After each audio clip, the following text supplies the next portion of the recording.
And it's time for a change!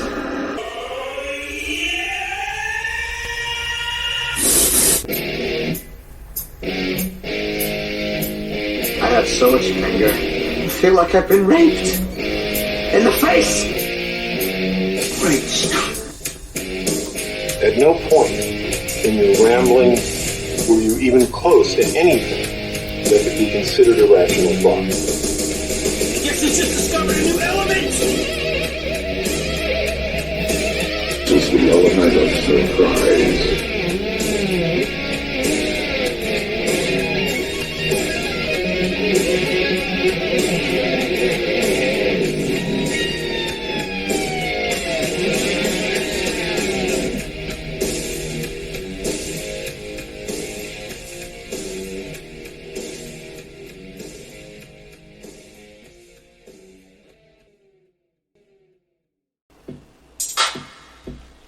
Yo.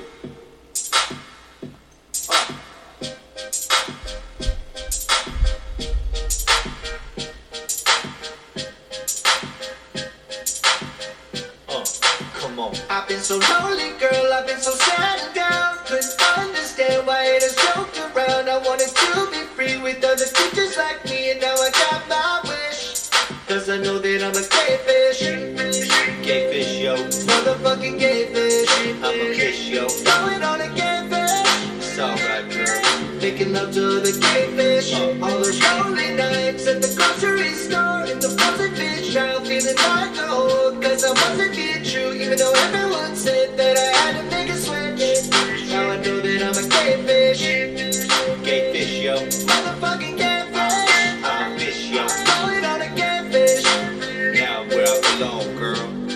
Making love to the gay fish. I used to be scared, denying who I was, acting straight, but then going out to the gay fish clubs, dancing with the ballers, making out with all the snappers. I take a salmon home and work that caudal fit for hours, but now I'm out and I'm free to love what I want. Being yellowfin or bass or then dropping Vermont. I slap that marlin ass, make that Cooper butt shake. I'll come to your house and have an orgy in your motherfucking fish tank. Fish tank, fish tank, fish tank. I'm a fish, yo. Going on a gay fish. Now where I belong, girl. Making love to the gay fish. I really get around. I'm a side of the sea. When I say I got crabs, I mean it literally. I was eating dinner and just had to go down on that mackerel on the dish. Cause I'm a gaze to the gay fish. Motherfucking gay fish. I'm a fish, yo. Going on a gay fish. Now where I belong, girl. But I got to settle down. I can't be a whore. I ain't gonna just sleep with any fish no more. I found me a lover, a brother who's a cross dressing white and trash. And together we are gay fish. Gay fish, yo. Motherfucking gay fish. I'm a fish, yo. Going on a gay fish. Now where I belong, girl. Making love to the gay fish. Welcome to The Element of Surprise. My name is Chadwick J. Sewitt.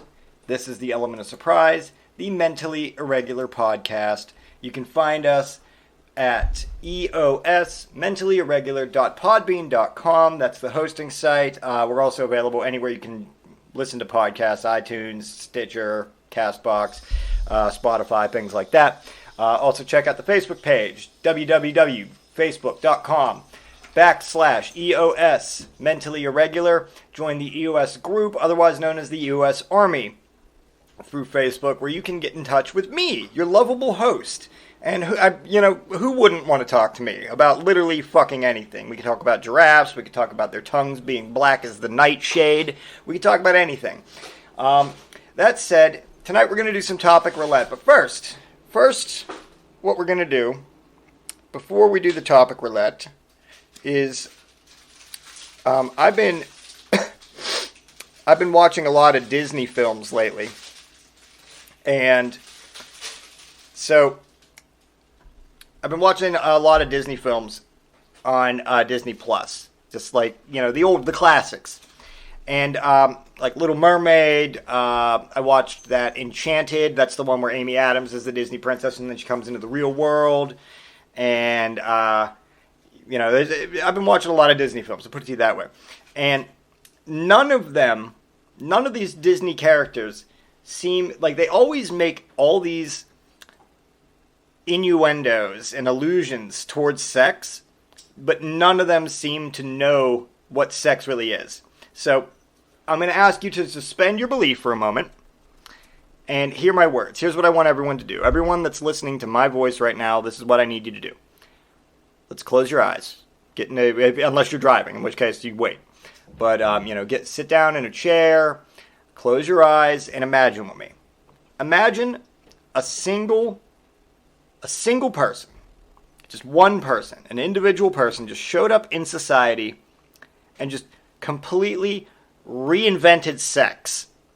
And I'm not talking about just adding like a couple of toys or positions, but revealing that everything that we know as a human species about sex was only 5% of the possible experience. Just imagine somebody shows up and just bam. It's like, oh, that's what sex is for you guys. You've only began to brush the surface. That person, in reality, would either be worshipped, killed, or both. So that brings me back to the story of Enchanted, a story that is a movie about a Disney princess named Giselle from a town or a fictional reality called Andalasia, who's transported into modern day live action New York City. She's from a universe as it would be imagined by a child or a child-friendly corporation. One in which soft kisses are as wild as romance gets. Couples get married, and then children just fucking appear. If there's sex at all involved, you never see it or even hear about it. They get married, flash forward, children are there. It's not a big deal, really. It's not. But, considering no one mentions it. It's all about smitten gentlemen and dates on horseback, and, picnics and evil, kisses to wake you up from comas and stuff. It's not about animal lust. Now, alternatively, as I have, you can watch this much more realistic depiction. So, as does tend to happen in fish out of water stories, shenanigans ensue. At the end of the film, Giselle, played by Amy Adams, falls in love with a real-life person named Robert and stays in the real world of New York. While Robert's former fiancée, Nancy, who was from New York City, falls in love with the formerly animated Prince, played by James Marsden, and then goes back to the animated Disney World Andalasia place. The credits roll, everyone's happy, and being completely honest, from having just viewed this recently, that Andalasia, the Disney World, is about to just be thrown into just pure social chaos. You see, here's my explanation. Nancy is a modern American woman, now living in an innocent fantasy land that's ruled by the laws of Disney movies, where locking eyes with someone is considered foreplay, and kissing is their version of, the best orgasm you could possibly imagine. Just by virtue of being a regular human being, Nancy is going to destroy all that the first time that she and the prince have anything other than stale missionary sex for any other purpose other than creating a child. I'm not going to go out on a limb and say that blowjobs do not exist in a Disney fairy tale kingdom.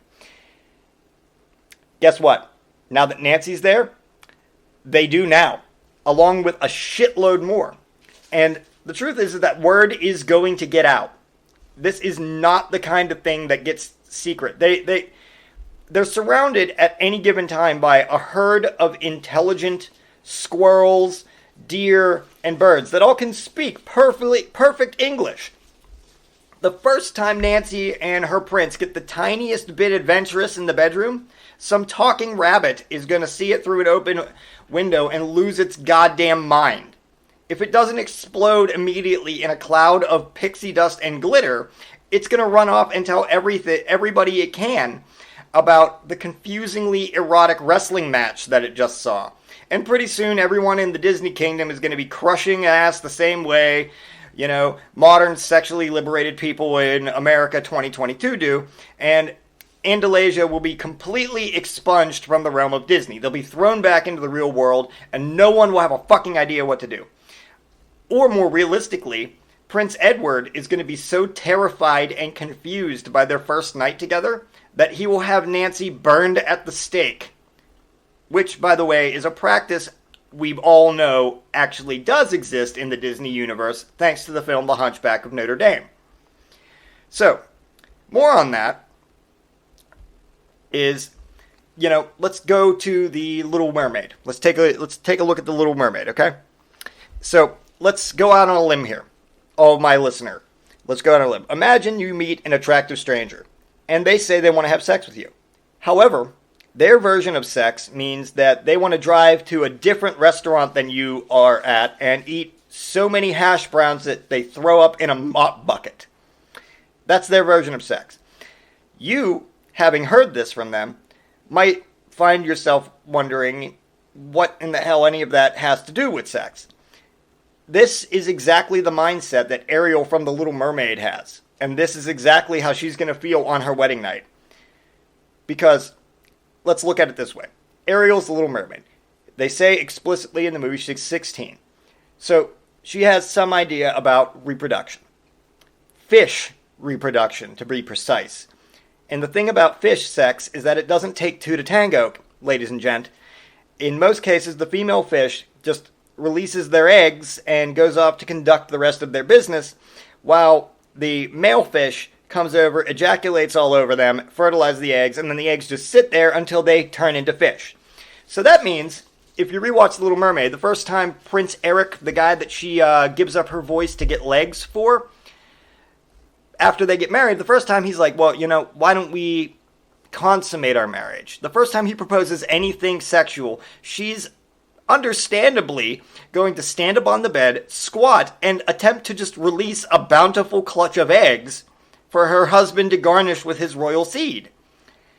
Hopefully, she gets into her head before she poops herself or bursts a blood vessel that Eric will explain the human version of the birds and the bees, which is a process that to her will probably seem rather alien and invasive.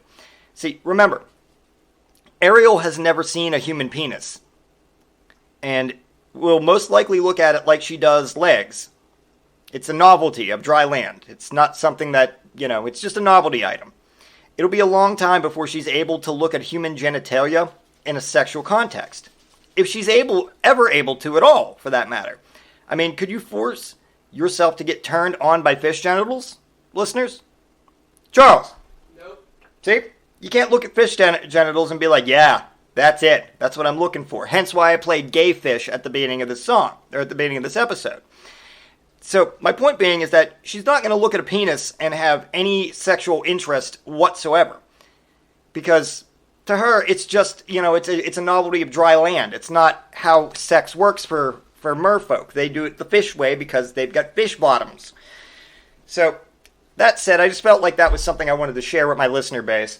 I know that the three of you who haven't turned off this episode at this point and are just like, man, that guy's fucked up. He spends way too much time thinking about Disney sex and not enough time focusing on anything else in his life. Well, guess what? A, you're right. And B, thank you for sticking with me this long. That being said, it's time to play the game. Time to play the game.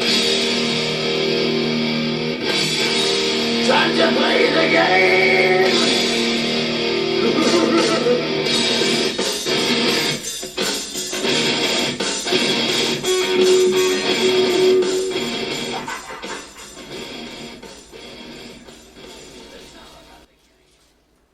All right, time to play Topic Roulette.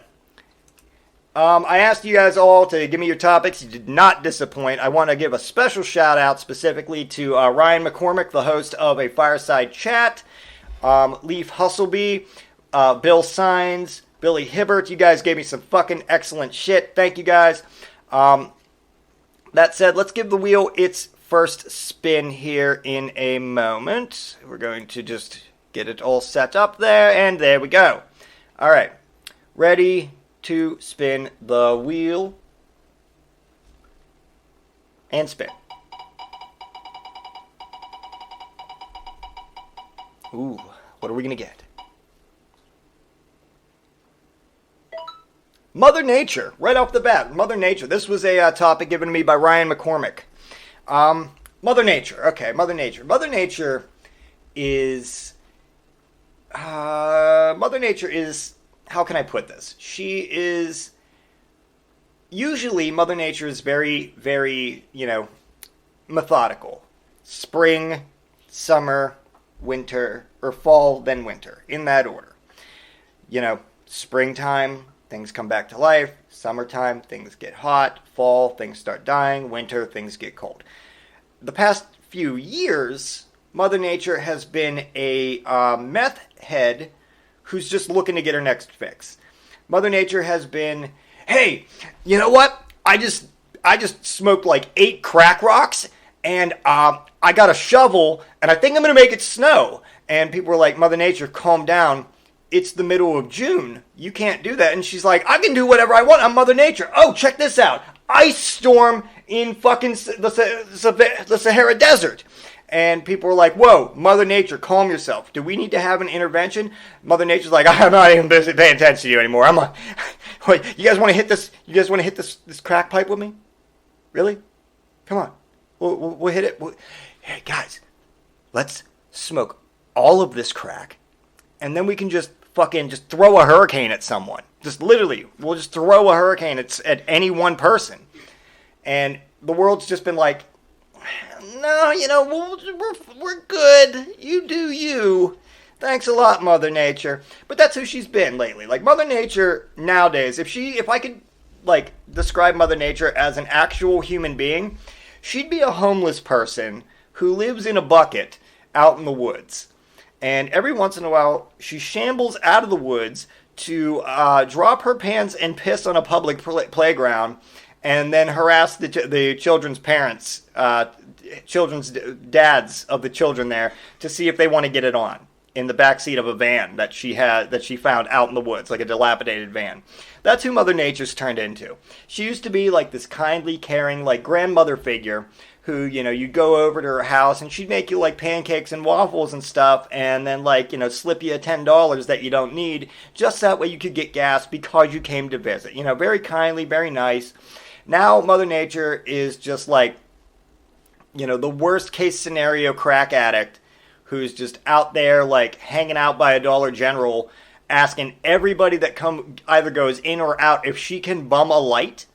Not a smoke, just bum a lighter, and then just literally just starts smoking crack right there in front of them. She is the junkie at the bus stop that harassed me on my 35th birthday. That's who Mother Nature is. She's just comes up to you out of nowhere while you're waiting to get your kid off the bus and is like, hey, give me the code. I know it's in your pants. Give me the code. And you're just like, what the fuck is happening? That's who Mother Nature has become. That's Mother Nature. Grimace, thank you very much for that topic. That's Mother Nature. Next topic, please.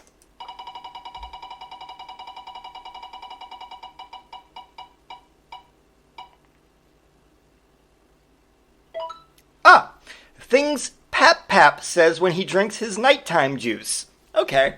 Things Pap says when he drinks his nighttime juice. Having had a Pap and having had my fair share of nighttime juice, I'm familiarized with a lot of things that Pap could possibly say. So what I'm going to do is I'm going to get in the mindset of Pap. Bear with me while I get into Pap's mindset here, and I'm just going to say Pap things with his nighttime juice, okay?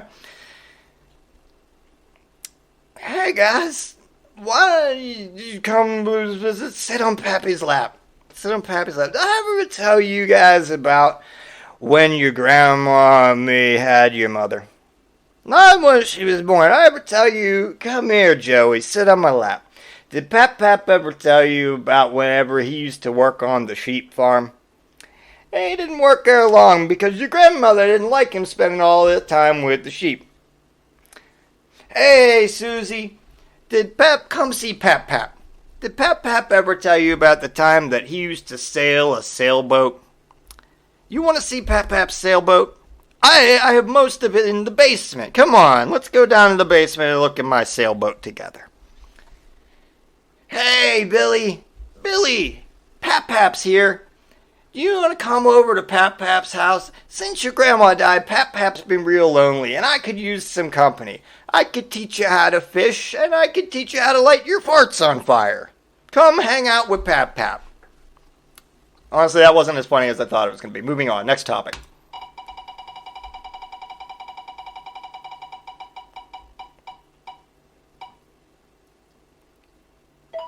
This one comes from Leaf Hustleby, and the topic is reasons that you are hospitalized for superglue use. Well, I mean, let's face it, Leaf, those reasons are endless. The first one that comes to mind, I'm automatically going to say, is it involves a case of mistaken identity.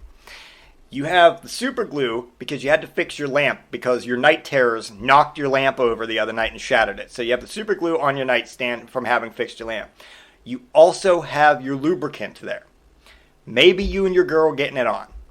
Maybe she's feeling frisky. Maybe she's not, a Disney princess and she understands what actual sex is. And rather than being burned at the stake, because we live in 2022 real world, she's like, maybe you do some butt stuff to me.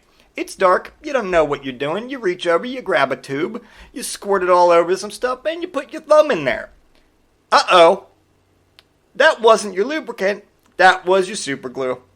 So now, you got to go to the hospital wearing your wife like a puppet. What are you going to do?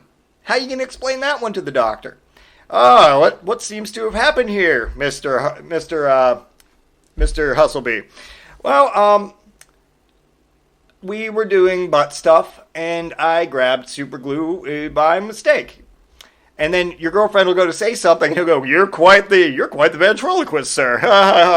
And then everyone laughs, and it's a big laugh. Another reason would be wig use. Wigs, as we know, are hats for daddies, because after you become a daddy, you lose all your hair, and then you have to wear a fancy hat that looks like hair, and so you don't want that to fall off. So you super glue it to your head, and then it takes a long time to get off, and it tears off even more of the little bits of hair you have left. So wigs, good reason to be hospitalized. You tore the wig off, it ripped off part of your scalp, like in Last of the Mohicans. Maybe you were super gluing your wounds shut. Maybe like you got like some cuts on your hand. You were using super glue to close those wounds up like they used to do in the 50s, not knowing about its toxic nature, and now you've got toxic glue poisoning. Maybe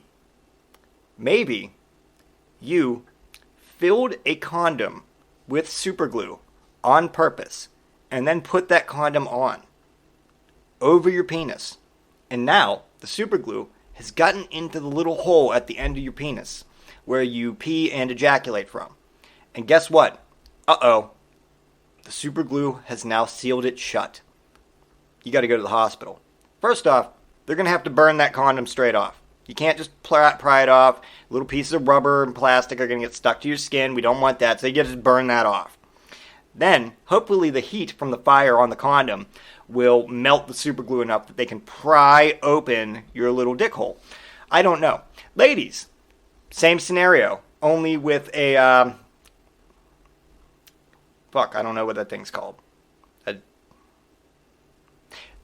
Ladies, you glued your pussy lips shut. That's it. I'm just going to skip the middleman, cut out the middleman. Your lips, they're shut. Maybe you wanted to reclaim your virginity. I don't know. So you glued them shut. You're like, there, that's better. Uh-oh. Now you're just, now your pussy's just glued shut, and so is your dick hole. And they had to burn a condom off. I don't know what I'm saying anymore. Next topic.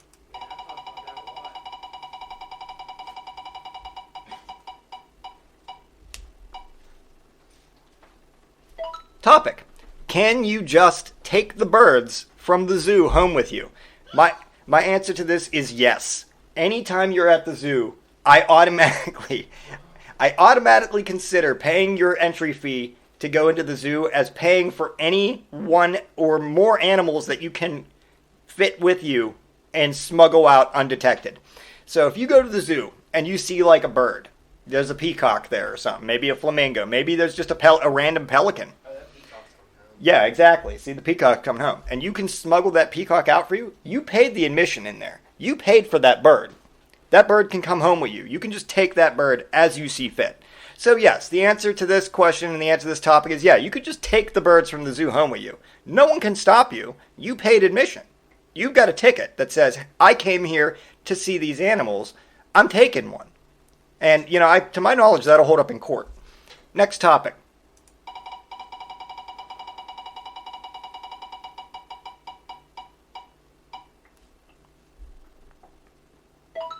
Wet underwear. I love me some wet underwear. Not because I like the friction and the chafing. I just like how it feels like slimy. Like it's just slimy wet underwear clinging to me. It likes to cling and get into every crevice. I'm not sure if that's what you meant by wet underwear, but that's how I took it. Let me tell you this way. Like you ever get like you go swimming and you don't have a swimsuit, so you just go in your undies. And you swim around. And then you get out and they're all clinging to you. Man, that's what I'm talking about. And then you got to kind of peel them off. They don't just like slip on and off like the way underwear should. You've got to peel them. You got to peel them down. Sometimes they get clingy and they get all bunched up in a ball as you're trying to take them off. They stick above your knee or to your leg and you're just like, what the fuck? Why won't these come off? And then you try to pull them back up and they never fit right. That's a test of life. If you can succeed in getting the wet underwear off and then back on, you passed that test. Number two, it's just kind of fun, wearing slimy wet underwear and like wet t-shirts and stuff in the water. That's just fun. So I mean, there's that. That's how I would take wet underwear. Now, another way to take it would be like is a sexual way. Like you ejaculate or in your undies and they're just all like sticky and wet, or maybe you pee yourself. I don't know. Maybe you pee yourself and that's what makes them wet. Matter of fact, I've got a story about peeing myself, and I'm not embarrassed to share this at all. I was in, I think, 4th grade, and I got on the school bus, and the school bus was taking us home, and for whatever reason, I knew I had to pee before I left school and got onto the bus, but I didn't want to miss the bus. So I just rushed out to the bus. And then the whole time I'm sitting there trying to hold my pee. And I'm holding it, and I'm holding it in, and we get, we hit like the 7 or 8 bus stops before my bus stop, and I'm like, oh God, just get me home. Because, I mean, I didn't even care if I got home. If I got off the bus, I could just pee at the park, like in the bushes. And we get up to the stop sign that makes the turn to where my bus stop is, and I see the stop sign, and I feel the bus slowing down. I'm like, yes, we made it, and I just start pissing. I just piss all over myself. And, it was embarrassing at the time, but my point is that left me in wet underwear that I then had to walk home in. And I realized at that moment that this is my defining moment. This is my defining moment in my life.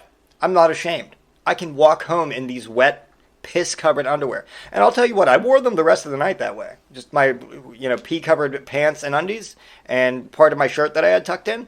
Just, at the dinner table, my stepdad was complaining. He's like, did you piss yourself? I'm like, yeah, like 4 hours ago. He's like, you should change out of those filthy clothes and get them in the wash. I'm like, nah, I kind of like it. And they were complaining about the smell. Next topic, please.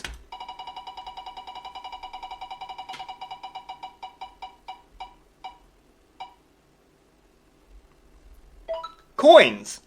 Coins are garbage if garbage was money. Here's how it works.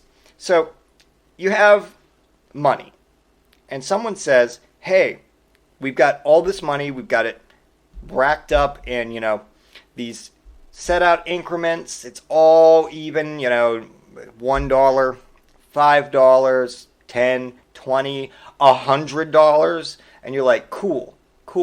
And then somewhere along the line, someone says, you know what? I don't think that's good enough.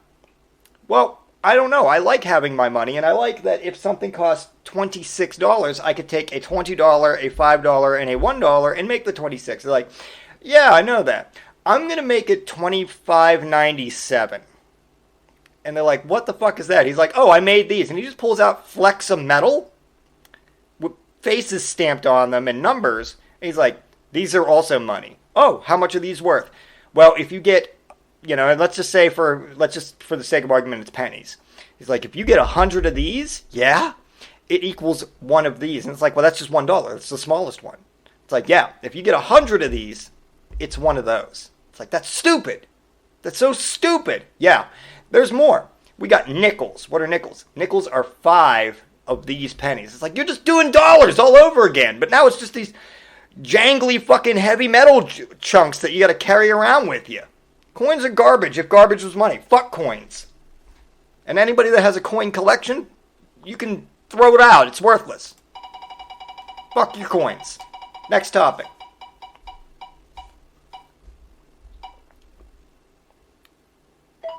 Is farting a defense mechanism? Answer, yes. Yes, it is. Long ago, back when we were known as Cro-Magnon Man, before the Space Lords came and injected us with the ooze that transformed us into the lovable species that we are today, we used to have what was known as fight or flight. Now, when you're being attacked by a predator, a lot of times this causes fear, which causes you to, build up gases and exert them. Now, your gases are only going to come out of one of two areas. You're going to burp. Not when you're terrified, you ain't burping. It's coming out your butt. Farts. So yeah, farting is a defense mechanism. I feel, I know for a fact that if you're ever out camping and you're confronted by a large Kodiak bear who is just, dangerously,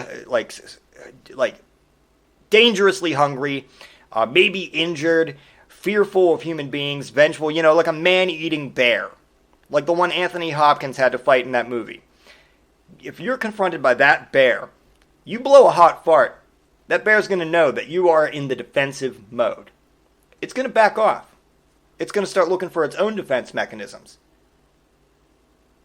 You just saved your own life by farting. So yeah, farting's a defense mechanism. I also know it'll get you out of any dance fight and jazzy walk-off that you ever have to get into. I'm not too sure about bar fights because everybody's just farting there to begin with. So I don't think that farting is a defense mechanism in bars as opposed to it is just an involuntary reaction. But yeah, farting is a defense mechanism. Next topic, moving on.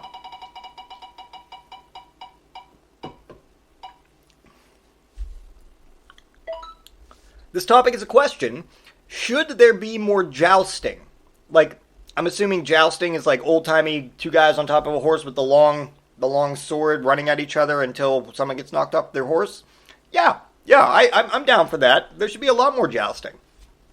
I'm trying to figure out exactly how that would play out into modern day. Would you do it on top of cars? Would it be like old chicken? Like, when two people play chicken and they run two cars at each other, the first person to turn off is the chicken? Would it be like that, only people are on top of the cars and you got to joust? Because I think that would just be an amazing sport. Like, imagine like going to like a monster truck rally and they're just like, oh yeah, this isn't monster truck rally. This is just like destruction derby jousting. And you just get two guys like anchored on top of a car with these like long lances. And the cars just start barreling at each other at like 90 miles per hour. And then the two guys on top of the car like have to joust each other off the car. That would be fucking amazing. I'm down for that. Yes, I sincerely believe that there should be a lot more jousting. I think that we can find a way to put jousting into the Olympics. Why isn't there Olympic jousting? Why isn't there like Winter Olympic jousting where like you get two bobsled teams bobsledding at each other? Like, you go down the bobsled course and everything, and you hit like that 120 miles per hour mark, and then right at the end, you get another one coming the opposite end, and right at the end, all four members of the bobsled team sit up and release their lances, and you just joust each other. That would be fucking amazing. Olympic jousting, that's what we need. That's what America needs. That's what this world fucking needs now, is more Olympic jousting. God damn it. Next topic.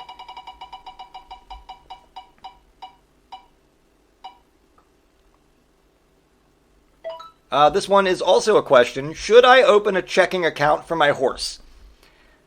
Absolutely. Absolutely. Yes. First off, horses are known to be financial wizards. I've never known a horse that wasn't able to completely balance its budget and have money left over. So yeah, absolutely. If you have a horse, open a checking account for it. Matter of fact, pour your money into the horse's checking account, and that horse will, you'll be rich beyond your wildest dreams in just a few short years. That horse is going to know exactly how to get everything done, and it's going to do it to the best of its ability. Now, this, of course, is, again, like I said, horses are known to be financial wizards, and this is, of course, due to their years of equestrian training. Part of being an equestrian trained horse means that you got to know how to gallop, you got to know how to trot, you got to know how to balance your basic checkbook, you got to watch the stock market religiously, know all the ups and downs, know how to play it, when to buy in, when to sell, things like that. That's all just basic equestrian training. Which is why the people that ride the horses, those little jockeys, are so small, because they actually have their lifeblood siphoned off into the horse to help give the horse these skills.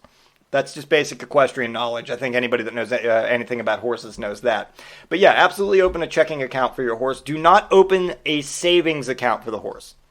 Horses know that savings account is basically bullshit money you put aside for whatever you want to do. They will waste that money on drugs every time. So, checking account, yes. Saving account, no. Go ahead. Next topic.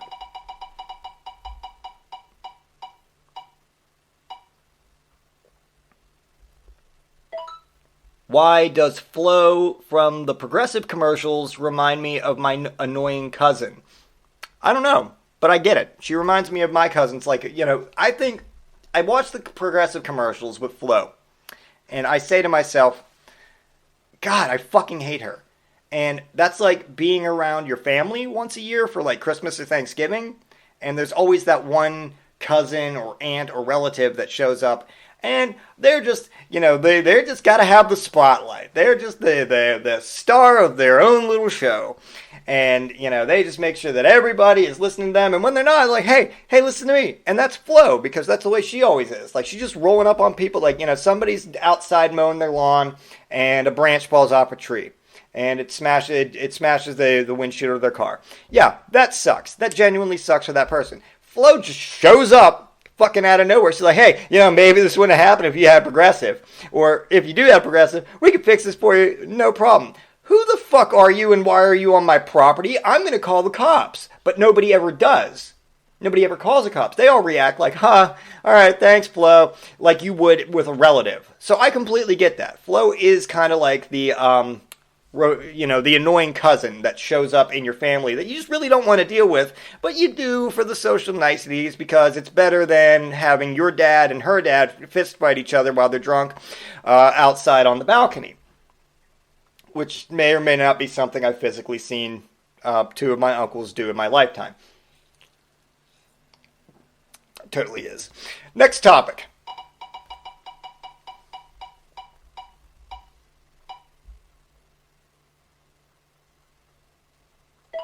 Oh, animals you can't ride, but absolutely should ride. Cat, birds, owls, porcupines, lizards, large lizards like a crocodile, the ostrich. Now, I believe I've seen people ride an ostrich. I don't know if they ride it like far. Like, I don't think you strap your saddle up onto an ostrich, but I think I've seen people ride an ostrich. The Alaskan timber wolf. That'd be a great animal to ride. Can you imagine if you had like a 6-foot tall Alaskan timber wolf, like an Alaskan timber wolf that if it's laid down and it's like curled up like size is the size of your fucking couch, and it just stands up, and you just go up there and you're like, hello there, Rusty. Or, I don't know why its name would be Rusty, but like, it has a name. You've given it a name. And you slap a fucking saddle on it and everything. It's just like, rrr, and you like get on there, you're like, yeah, and like you just ride off on a gigantic fucking Alaskan timber wolf. That would be fucking badass. If I'm up on the highway in my Jeep and I see like somebody in an Audi pull up alongside me, I'm like, cool. if I'm up there in my Jeep and I see a fucking gigantic Alaskan timber wolf come by me with a fucking like person just riding it bareback, I'm like, oh my god, who are you? And teach me your ways. I need to be like you. I think yeah, but yeah, no, I also want to ride a giant cat. I'd like to ride like an owl or a dragon, but this is animals, so I don't know. You know, what about like a giant rabbit, like a gigantic rabbit? No, I'm not riding a fucking fish. Fuck fish. Aquaman rides fish. I'm not Aquaman, although I am Jason Momoa. But yeah, I think I'd like to ride a giant rabbit. Because they're incredibly fast. They jump really far and really high. They have very powerful hind legs. So if any car's like getting close to you, like if someone's chasing you, rabbit can just back kick that car. That car's fucking totaled. Yeah. Those are my answers. Rabbit, dog, cat, owl, a giant falcon, gigantic Alaskan timber wolf, maybe a snail. Definitely not a snake, and no fucking fish ever under any circumstances. But if it was a giant snail, like a racing snail, like Neverending Story, I'd be fine. I just want. My point is that I just want to be Deep Roy for a day. Only 2 left, guys. What's it going to be? This also comes from Leaf. Things that make nurses scream and doctors wonder, how did you get that in your bum? See, this is going to be a tough one, because it's not just the doctors wondering how you got it in your bum, but it also has to make nurses scream. So, the first thing that comes to mind is the Egyptian king cobra. I don't know why that would be in your bum, but it's definitely something that the doctors would be like, how the fuck did you get that in there without it, like, biting you and poisoning you to death? And then also when they're spreading your cheeks to take it out and a fucking Egyptian king cobra comes sliding out, the nurses are going to freak out. So that's the first thing that comes to mind. It's like an Egyptian king cobra, you just stuck it up your butt somehow and it was just cool with this and didn't fucking like poison you from the inside. But then again, maybe it did, and that's why you're at the hospital. You're like, I've got snake venom poisoning and moments to live. And they're like, what the fuck? Where's the snake? Where did it bite you? You're like, just check my bum. And they just do, and then the bum, the snake just slithers out of your bum, and the nurse screams, and the doctor's like, how'd you get that? And you're like, anti-venom, and then you're dead. You're dead by that point. But, so that's the first thing that comes to mind. I think a letter of recommendation from former President Donald Trump would be one of those things that makes both the nurses scream and the doctor wonder how you got that in your bum. Because first off, where are you getting that from? Why is Donald Trump writing you specifically a letter of recommendation? And why is your safe storage place for that up the bum? I don't know. I got to admit, this one is a little harder than I thought it was going to be, because I'm certain that a lot of the things that are just fluttering through my mind, I'm like, oh yeah, electrical cord or a charging block for a phone or printer ink. I'm 99% sure that you could walk into any hospital and say those things, and the doctor would be like, just check them off, going down the list. Yep, seen that in a butt. Yep, that was in a butt. Pepsi can. Yep, up a butt. Live plant. Yep, in a butt. I'm pretty sure that the doctors would say that. I'm pretty sure that the nurses, because they were there with the doctors, are so acclimated to it that they're probably not all that shocked by anything coming out of the butt. So yeah, my answer to you, Leaf, is I'm going with the Egyptian king cobra. That is what would come out of your butt that makes both the doctor go, how did you get that in your butt? And the nurses scream when they see it. Final topic. Let's see what it is.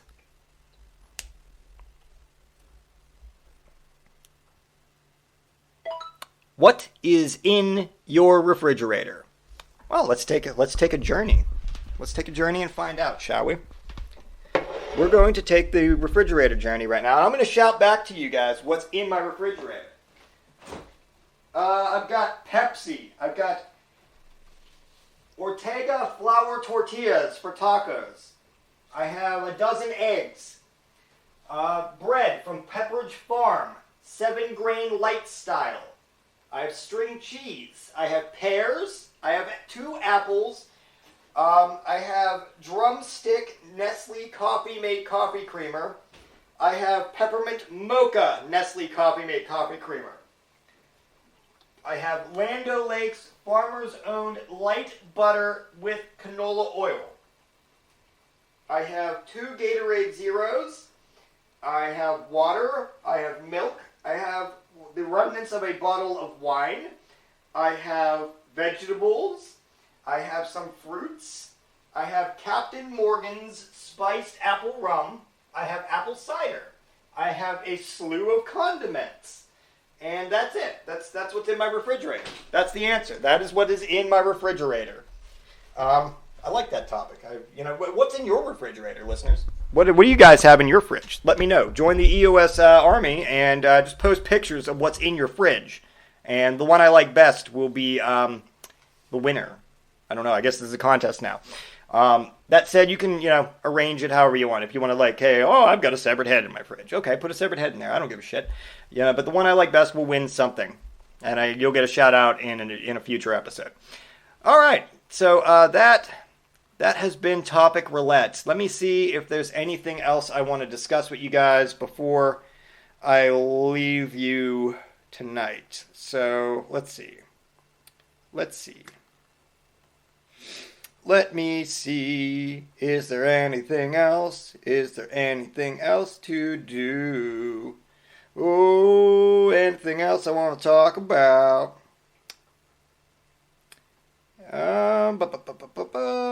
Nope, I think that's it. So I'll leave you guys with that. Before I do, of course, check out a fireside chat hosted by our very good friend Grimace, Mr. Ryan McCormick. That is available on Libsyn.com. Check out McSauce, the comic book podcast, hosted by Ian, Paul, and Matt over on Podomatic. Check out Case in Point, hosted by Justin Case over on Audio Boom. And with that, as always, and as usual, please cue the fucking bear music.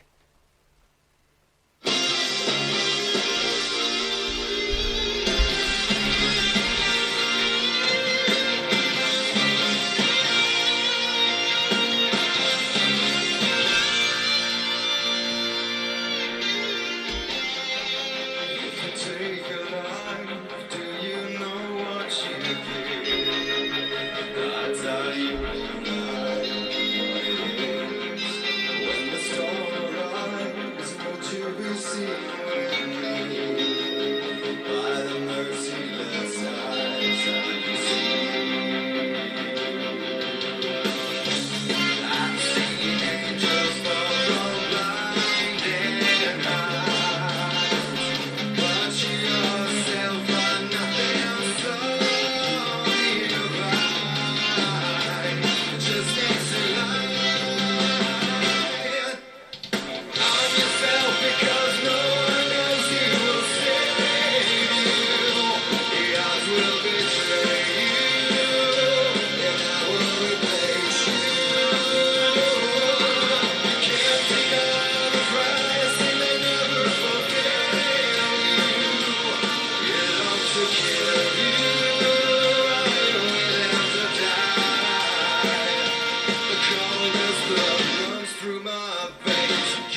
kill.